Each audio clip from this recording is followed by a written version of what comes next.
Adam Johnson, man seen carrying Nancy Pelosi's lectern during Capitol riot, appears in court.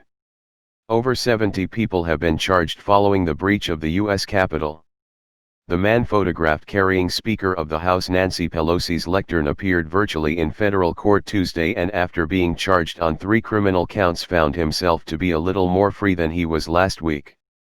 The 36-year-old Florida man was charged with 1 count of knowingly entering or remaining in a restricted building without lawful authority, 1 count of theft of government property, and 1 count of violent entry and disorderly conduct on Capitol grounds, according to the Justice Department.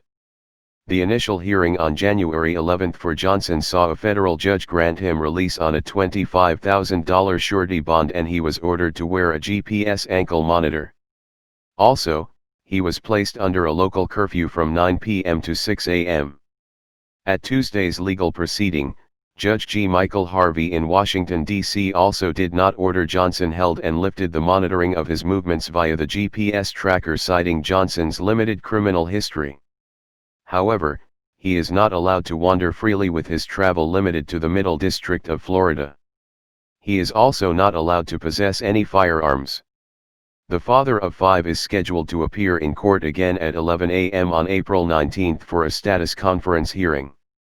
Johnson was discovered after photos of him surfaced wearing a Trump beanie as he carried the lectern around the U.S. Capitol, after allegedly breaking into the building during the attack by pro-Trump supporters on January 6. The FBI was able to discover his identity by comparing his image to a local media outlet that reported his name.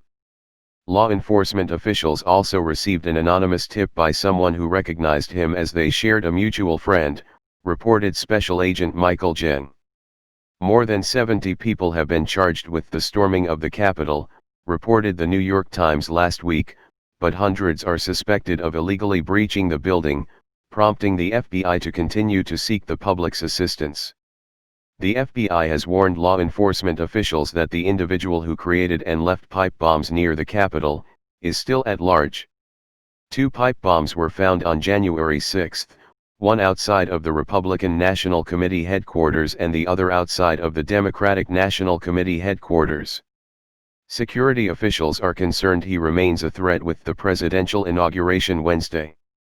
The January 6 breach of the U.S. Capitol was the first attack on the building since 1814 and has prompted a strong reaction in the amount of security deployed in Washington, D.C. for Inauguration Day.